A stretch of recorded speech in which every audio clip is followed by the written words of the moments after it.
So thank you everyone for joining us today. My name is Amy Harris. I'm the manager of the Patient-Centered Primary Care Home Program. And this webinar is part of our series that we're doing around the 2025 standard that will be implemented in January.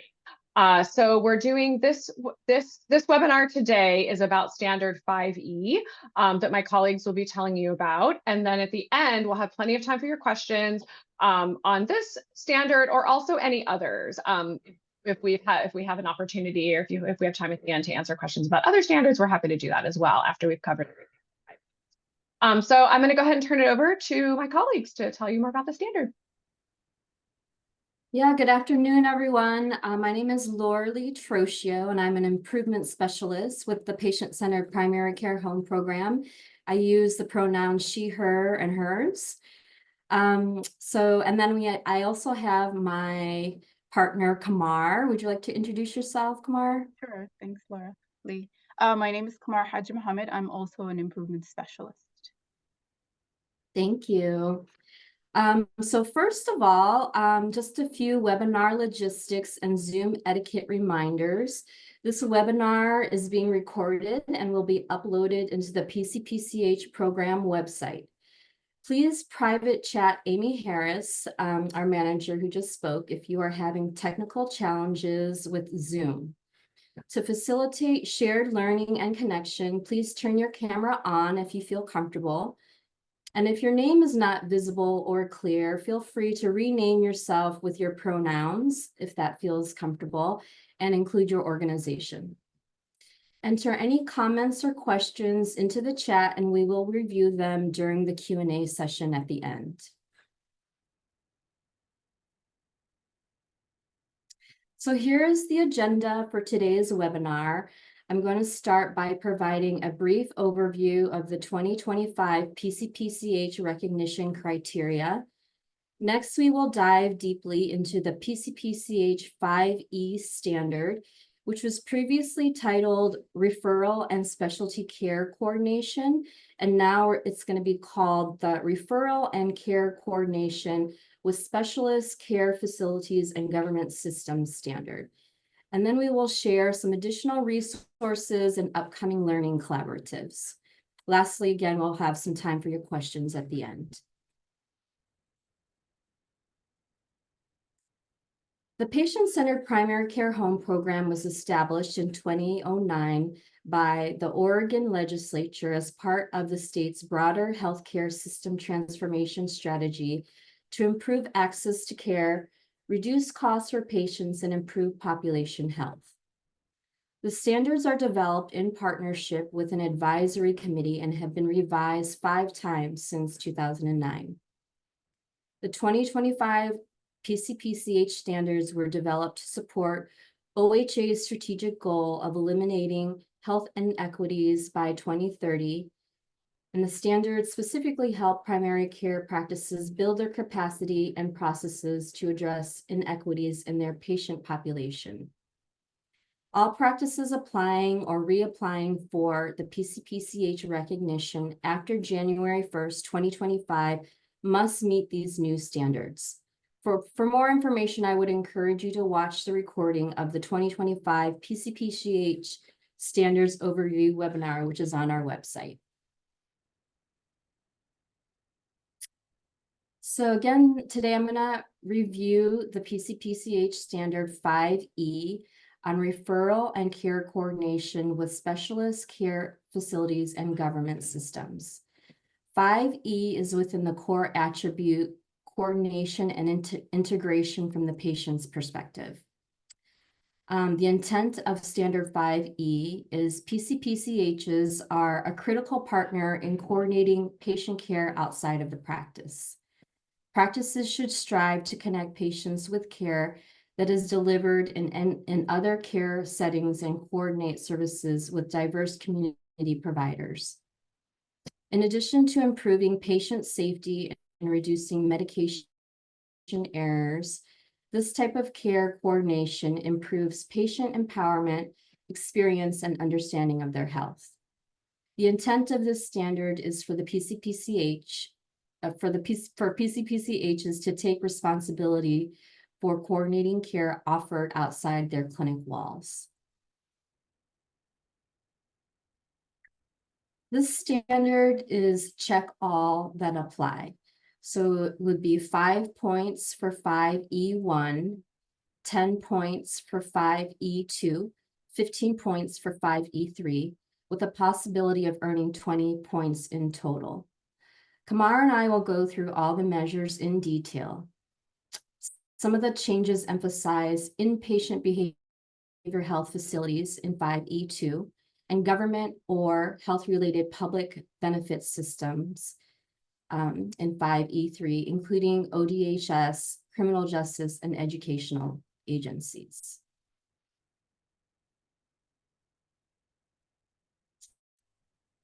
A practice is meeting 5E1 if it has a system for tracking external specialty referrals. A referral tracking system must include the status of the referral, whether a consultation report has been received by the clinic, and whether the outcomes of the consultation have been communicated with the patient, their families, and/or caregivers. The tracking system should also include the outcome of any follow-ups with patients or specialists regarding referrals. Practices are encouraged to consider culturally and linguistically appropriate specialists, specialized settings, and community service providers when referring their patients. Examples of 5E1 include a practice uses a paper log tracking system for specialty referrals, which clearly identifies the referral status, whether a consultation report has been received, and whether patients, families, or the caregivers have received the external provider's recommendation. Another example is a practice uses an electronic system to track referrals to external partners, which clearly identifies the referral status, whether a consultation report has been received, and whether the patient's family or caregivers have received the results. This electronic system can be within the practice's EHR or independent of it. As you are completing your PCPCH application, we strongly recommend you gather and collect all documentation that would be needed for a site visit. At a site visit, you would be required to show this documentation to the PCPCH program staff to demonstrate you are meeting measure 5E1. So the documentation includes a policy, procedure, or workflow for tracking referrals to specialty providers, which include the components described above, or the referral log or referral tracking system with examples of individual referral notes. Great, thanks, Lauralee. Take it from here. In the upcoming slides, I'll cover the remaining 2 measures for Standard 5E. Let's start with an overview of measure 5E2. A practice meets this measure if it actively coordinates patient care when patients are receiving treatment in specialized settings, such as hospitals, inpatient behavioral health facilities, this is in addition to this measure, skilled nursing facilities, and/or long-term care facilities. Coordination must include two-way communication with either the specialized setting, the patient, or their family or caregiver. Thank you. Here are a few examples of how this could be implemented in your practice. A practice engages in regular two-way communication with internal medicine staff managing care in a long-term facility. This includes collaborating on chart notes, phone notes, and order notes. A practice tracks which patients are admitted to local hospitals and actively engages in discharge planning. It schedules follow-up appointments with patients to ensure they receive the care that they need. A practice has regular, direct communication with patients, families, and/or caregivers. For patients who are receiving care in skilled nursing facilities, this helps the practice facilitate care coordination and schedule follow-up care. You can also find additional examples on page 136 of the TA guide.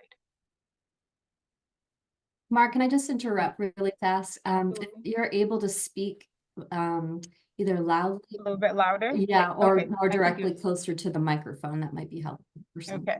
Is it better Yeah, now? it is I can better. speak louder. Thanks. Okay. Thank you. Thank you for that. Yeah, absolutely. For measure 5E2, during a site visit, you will need to provide the following two documentations to the PCPCH program to demonstrate compliance with the measure: policy, procedure, or workflow, demonstrating how the practice identifies patients in a specialized care setting, and examples from the medical record of care coordination for patients in specialized settings. The examples must demonstrate two-way communication with either the specialized settings, the patient, family, or caregiver. Next. On to measure 5E3. This measure has been updated to include certain health-related systems that are not addressed anywhere else in the PCPCH model. A practice meets this measure if it actively coordinates care for patients involved with any of the following health-related public health systems, such as the Oregon Department of Human Services, criminal justice system, including juvenile facilities, schools or education systems, and/or public health systems. Coordination must include some form of two-way communication with either the public benefit system and/or the patient, family, or caregiver. Examples on how to implement Measure 5E3 are as follows. A PEDS practice works to ensure consistent primary care for its patients in the foster care system by coordinating with their caseworker or foster parent and/or patients themselves as they experience changes in housing placements.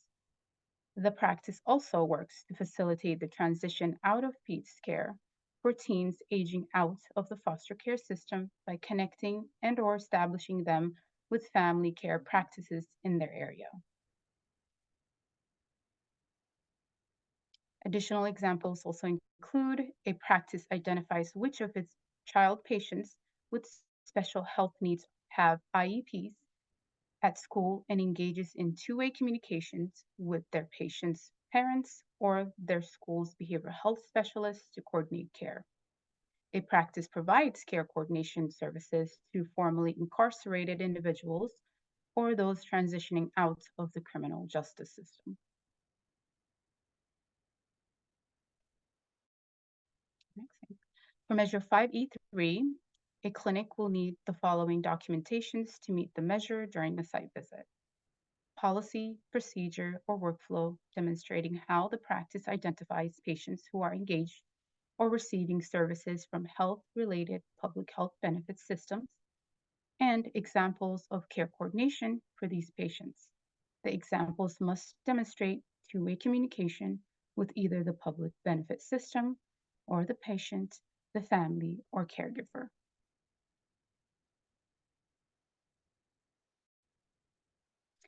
The PCPCH program is hosting this webinar series to help practices and community partners to understand the standards.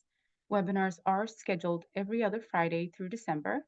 You can find a complete list of topics, you can find a complete list of topics and registration information on our website. The next 3 webinars are listed on this slide. We hope you'll join us, but if you're unable to attend, recordings are available on our website. This concludes, this final slide is additional resources that you may find helpful. The first is our PCPCH program website. The second is the 2025 TA guide with detailed information about how to implement every measure and the documentation requirements. Next is a link to our TA resources webpage. And finally, the community engagement report and evaluation. And lastly, you're always welcome to reach out to the PCPCH program with any questions through our program email. And with that, this concludes our webinar on Standard 5E. Thank you so much for joining us today, and we're open for questions. Thank you so much, Kamar and Laura Lee, for presenting on that standard. There are some questions in the chat, so we'll go to those first. And then if other folks have questions, you can definitely feel free to pop them in the chat, or you can raise your hand and unmute yourself and just ask them verbally. So the first question is for 5E1, and the question is, what is the expected percent of success for closed loop referrals? So we don't say that, we don't have that in the technical specifications. We don't require a specific percentage for closed loop referrals. We would want to see that you're doing it in the examples that we give you, or that you share with us. But we don't require a specific percentage. So I don't know if anyone on the site visit team wants to add that, kind of maybe what do you typically see at a site visit in terms of percentage, or do you check for that?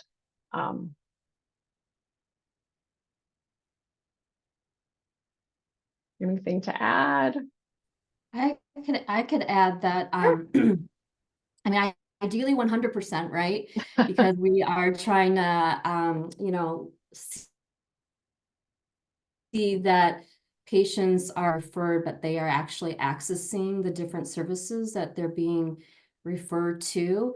And so, you know, one of the slides kind of emphasized, you know, whether consultation reports have been received, and really even just checking to see if the patient was able to access the care or not.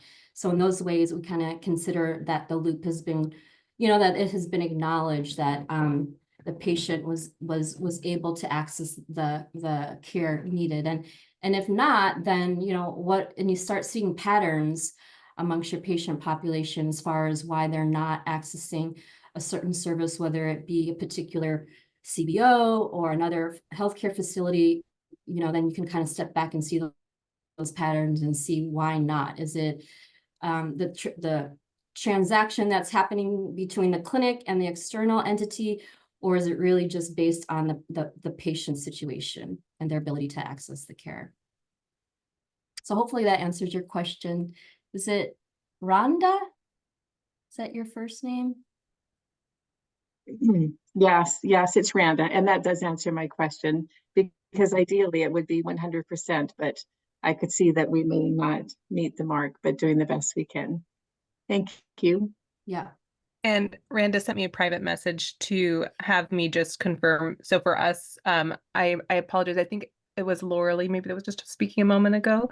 Yes.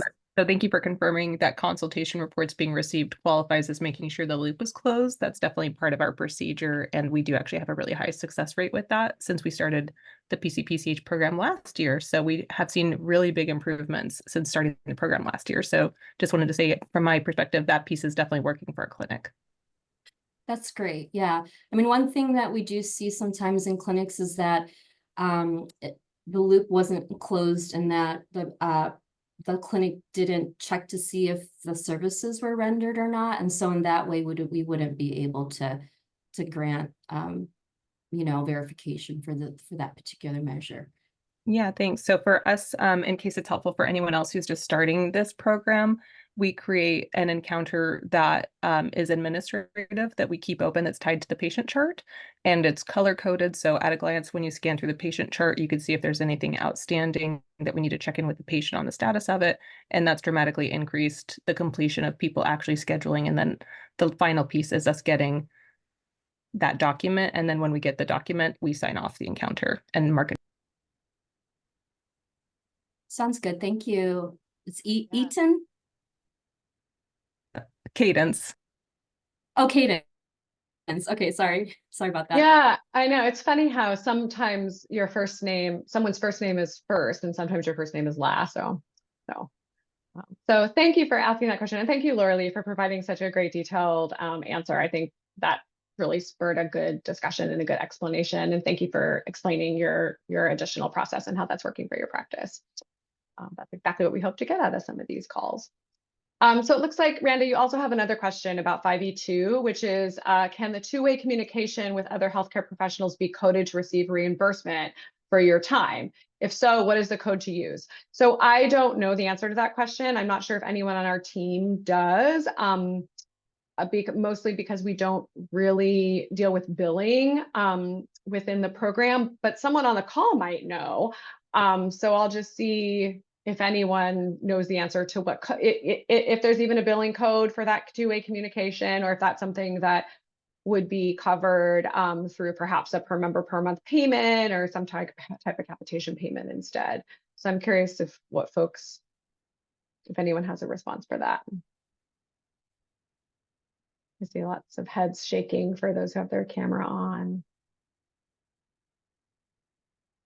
So, okay. Well, I'll tell you what, I mean, it doesn't sound like anybody knows. So why don't we take a look into that? We have a lot of other resources, folks that aren't on this call, and we can just see if that time that you're taking for two-way communication is something that perhaps could be billable, or maybe think about how other practices are, compensating for that, or providing compensation. Can I just ask Brenda a quick question?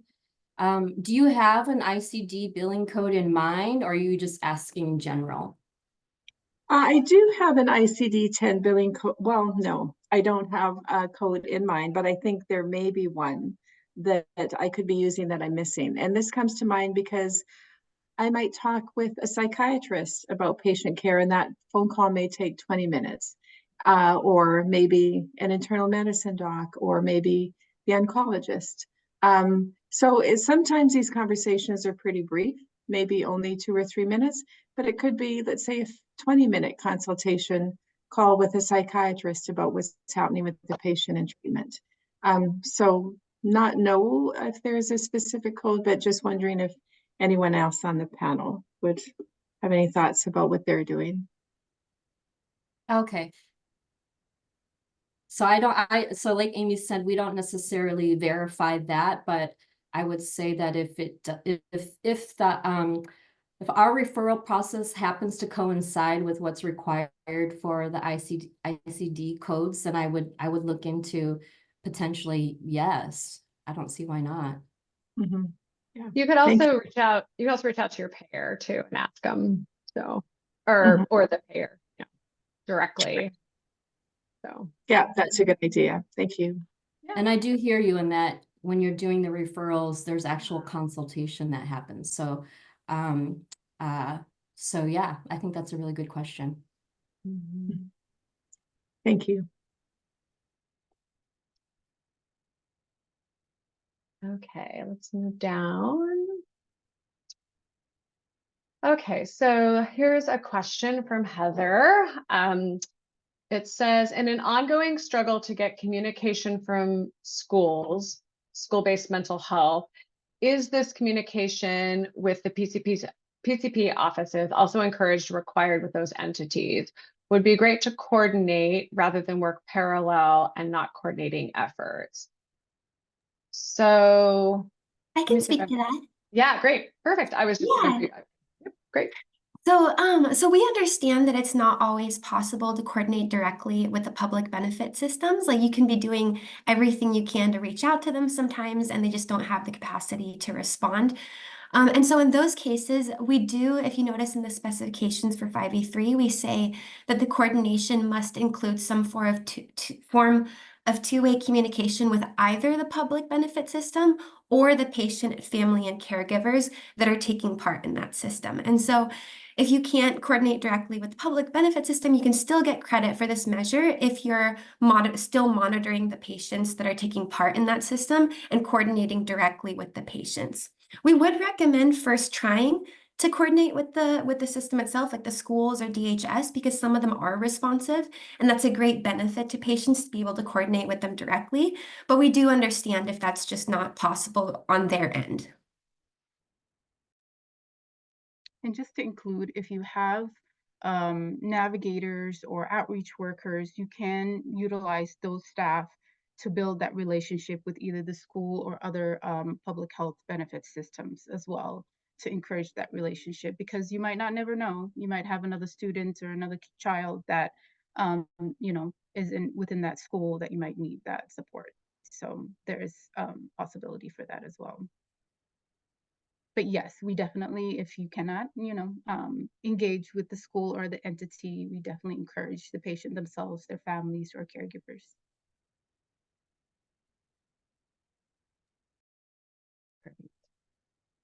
Thank you guys for answering that question so well.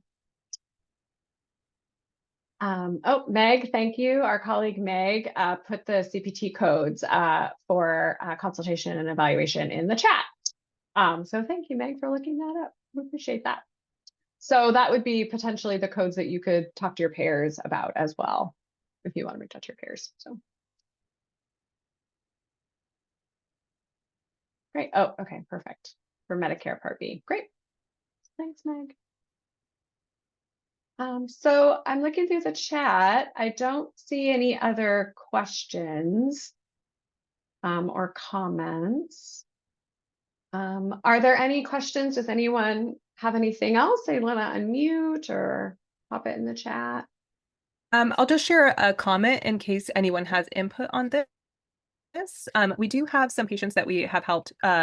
We've been coordinating care for them while they're at a skilled nursing facility, and some patients feel very attached to their provider, Randa, and don't like having to have a different provider at the skilled nursing facility, and the skilled nursing facility or other specialty care office becomes very irritated with the client contacting us for assistance when they have on-site assistance available. So we have done our best to navigate that situation. But if anyone has any input on ways to help that be more smooth, that would be appreciated. What we currently do is when we're initially helping the patient get set up, we do try to communicate with their office and request their preferences for how to coordinate care within their systems to try not to disrupt their systems. But it seems like they're usually not prepared to answer that question, and so don't give us enough feedback and then become irritated a little bit with the process. So it's kind of a bumpy process sometimes. Occasionally it goes very well, but we don't want to irritate our partners.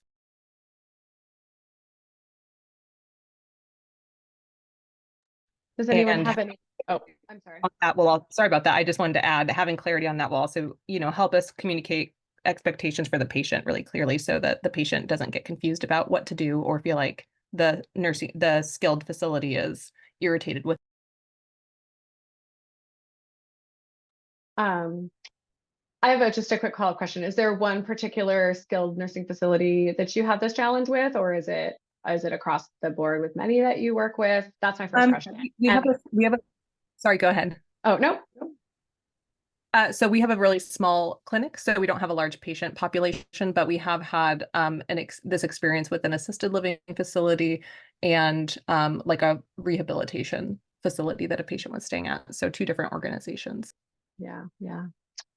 I asked because I was wondering if maybe it's just one particular organization that you're having a challenge working with, and maybe we could provide you some help on that. Does anyone on the call have any feedback or suggestions or similar experiences that they want to share around this?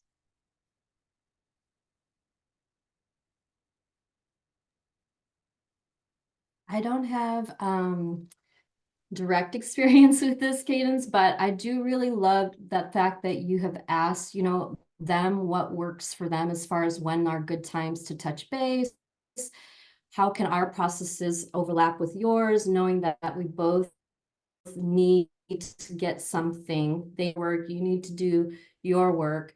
And so I feel like if it's facilities that you commonly work with, it sounds like there's like repetition in the number of services that you do with these couple facilities, that it may be worth continuing to pursue the answer that you're questioning, which is how can we actually communicate and benefit the patient? Because if this is going to be an ongoing partnership, and you're both going to have to continue to do the work that you're supposed to do, that coordination can happen. So I'm not sure if that adds any value to your question, but if there's room to continue partnership with these facilities that you're going to continue to be working with. And I would say keep at it. Thank you. That's definitely our approach. And in case this sparks anything for anyone, we also try to balance the patient's rights to second opinions if they're being very insistent about getting our input on something, even if the other organization feels irritated about it. So we try to balance the patient's rights, the patient's desires, and the pushback we get from the other organization, trying to have a delicate balance of communicating both situations with both people. So if there's anything that sparks for anyone, that's great. If not, we're happy to continue just exploring and being, part of the change that this whole program is creating. I would just add, if you haven't considered this, you might want to reach out to these organizations when you maybe don't have a patient there, and just see if you could have a meeting with them to talk about these things when it's not in a situation where you're both trying to manage the care for the patient. That might be another approach. You could frame it as, let's talk about the next time we have a patient here and what can we do to coordinate care in general, instead of it being around a specific patient. So if you haven't tried that, that would be maybe another suggestion to do that relationship building piece with them. So awesome. Thank you so much for that. Yeah. And I'll just add quickly, educating your patients. I know sometimes it's hard. They want to reach out to you because you're their doctor. They've been transitioning from maybe the hospital to the skilled nursing, and they have a lot going on, a lot of changes. And I think letting your patients know that you are a united team with the skilled nursing facility may put them at ease, that it's okay to not always have to reach out to you when they need something. Like, they have a staff and a team that is an extended part of your care team, taking care of them in that situation. So maybe just some more education to the patients, letting them know, like, we are a team, we're getting all of these updates, we know what's happening with you. That might be helpful too, just setting them at ease and the family at ease. Thank you so much. Yeah, that's definitely a big part of what we do. And each time it seems like there's a kerfuffle, we try to reiterate that very gently.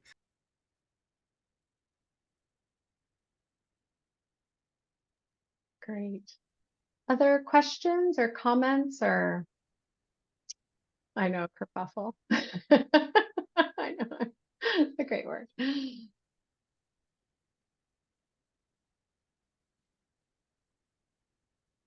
Okay, well, I'm not hearing anything else around this measure standard.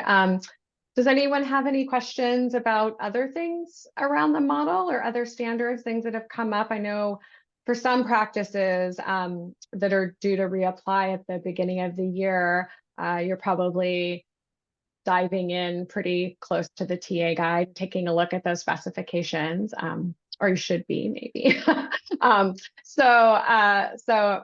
You might be further, but for other practices, you might be not really taking a close look at it if you're not due to reapply until the end of next year. So if folks have questions about things we haven't covered, we're happy to talk about it. If not, we can end the call and be on our way for the rest of the day.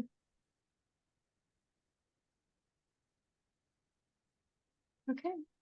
All right. Well, thank you again, everyone, for joining us. And thank you for your great questions. And thanks to the staff who answered them so well. And I hope it was a useful conversation, and we will see you here next time. So thank you so much. Thanks, everyone. Take care.